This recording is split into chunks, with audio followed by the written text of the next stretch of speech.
ఎస్తేరు గ్రంథము 9వ అధ్యాయము.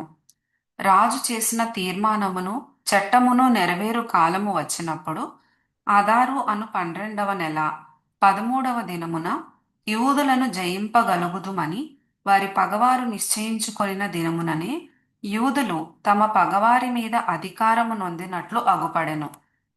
యూదులు రాజైన అహష్వేరోషు యొక్క సంస్థానములన్నిటిలో నుండు పట్టణములయందు తమకు కీడు చేయవలెనని చూచిన వారిని హతము చేయుటకు కూడుకొనిరి.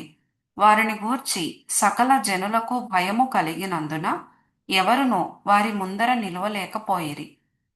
మొర్దెకైని గూర్చిన భయము తమకు కలిగినందున సంస్థానముల యొక్క అధిపతులను, అధికారులను, ప్రభువులను, రాజు పని నడిపించువారును యూదులకు సహాయము చేసిరి.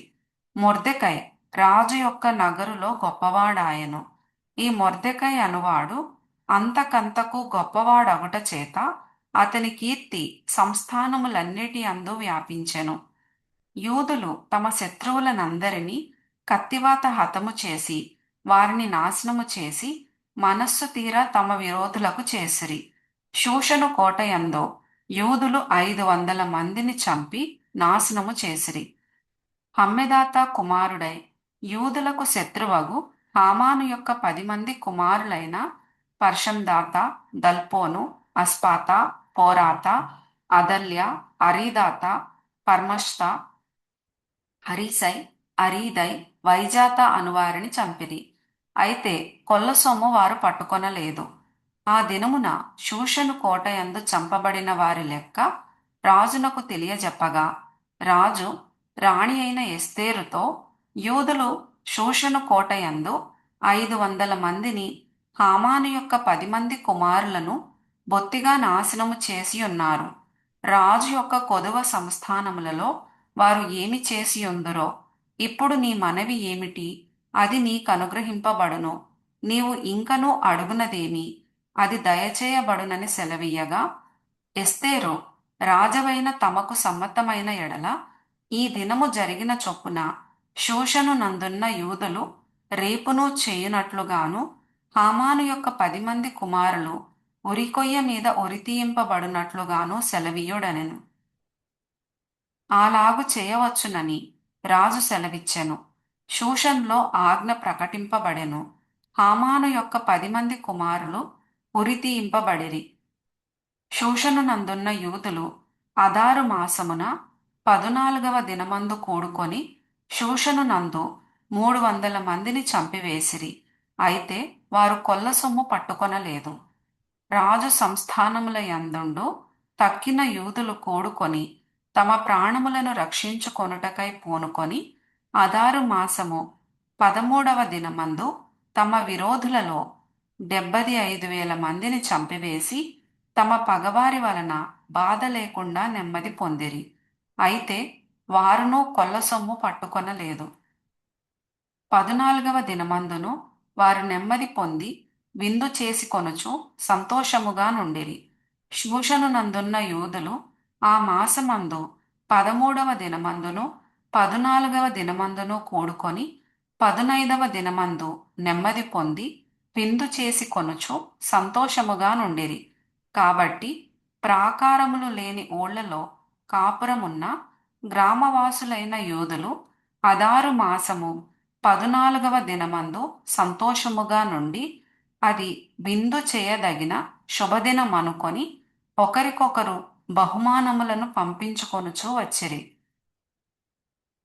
మొర్దెకై ఈ సంగతులను గూర్చి రాజైన అహష్వేరోషు యొక్క సంస్థానములన్నిటికీ సమీపంననేమి దూరంననేమి నివసించియున్న యూదులకందరికీ పత్రికలను పంపి యూదులు తమ పగవారి చేత బాధపడక నెమ్మది పొందిన దినములనియు వారి దుఃఖము పోయి సంతోషము వచ్చిన నెల అనియు వారు మూల్గుట మానిన శుభదినమనియు ప్రతి సంవత్సరము అదారు నెల యొక్క 14వ దినమును 15వ దినమును వారు ఆచరించుకొనుచు విందు చేసుకొనుచు సంతోషముగా నుండి ఒకరికొకరు బహుమానములను దరిద్రులకు కానుకలను పంపతగిన దినములనియు వారికి స్థిరపరచెను.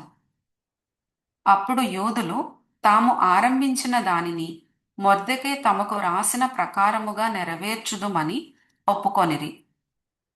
యూదులకు శత్రువగు హమ్మెదాతా కుమారుడైన అగాగీయుడగు హామాను యూదులను సంహరింపదలచి వారిని నాశనపరచి నిర్మూలము చేయవలెనని ఊరు అనగా చీటి వేయించి ఉండగా, ఎస్తేరు రాజు ఎదుటికి వచ్చిన తరువాత రాజు అతడు యూదులకు విరోధముగా తలపెట్టిన చెడు యోచన తన తల మీదికే వచ్చినట్లుగా చేసి వాడును వాని కుమారులను ఉరికొయ్య మీద ఉరితీయబడునట్లుగా ఆజ్ఞ వ్రాయించి ఇచ్చెను. కావున ఆ దినములు పూరు అను పేరును బట్టి పూరీము అనబడెను.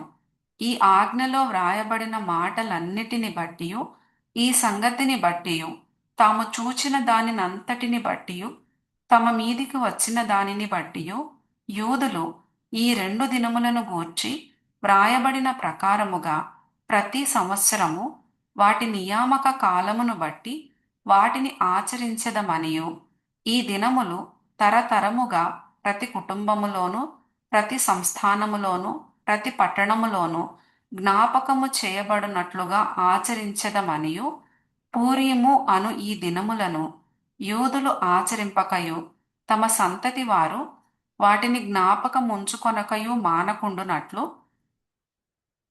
నిర్ణయించుకొని ఆ సంగతిని మరచిపోకుండునట్లు తమ మీదను తమ సంతతి వారి మీదను తమతో కలిసికొనిన వారి మీదను ఇది ఒక బాధ్యతగా ఉండునని ఒప్పుకొనిరి. అప్పుడు పూరీమును గూర్చి వ్రాయబడిన ఈ 2వ ఆజ్ఞను దృఢపరచుటకు అబీహాయిలు కుమార్తెయును రాణియునైన ఎస్తేరును యూదుడైన మొర్దెకయ్యును ఖండితముగా వ్రాయించిరి. మరియు యూదుడైన మొర్దెకయ్యును రాణి అయిన ఎస్తేరును యూదులకు నిర్ణయించిన దానిని బట్టి వారు ఉపవాస విలాప కాలములు ఏర్పరచుకొని అది తమ మీదను తమ వంశపు వారి మీదను ఒక బాధ్యత అని ఎంచుకొని వాటిని జరిగించదమని ఒప్పుకొనిన ప్రకారముగా ఈ పూరీము అను పండుగ దినములను స్థిరపరచుటకు అతడు అహష్వేరోషు యొక్క రాజ్యమందుండు 127 సంస్థానములలోనున్న యూదులకందరికీ వారి క్షేమము కోరునట్టియు విశ్వాసార్థములగునట్టియు మాటలు గల పత్రికలు పంపెను. ఈలాగున ఎస్తేరు యొక్క ఆజ్ఞ చేత ఈ పూరీము యొక్క సంగతులు స్థిరమై గ్రంథములో వ్రాయబడెను.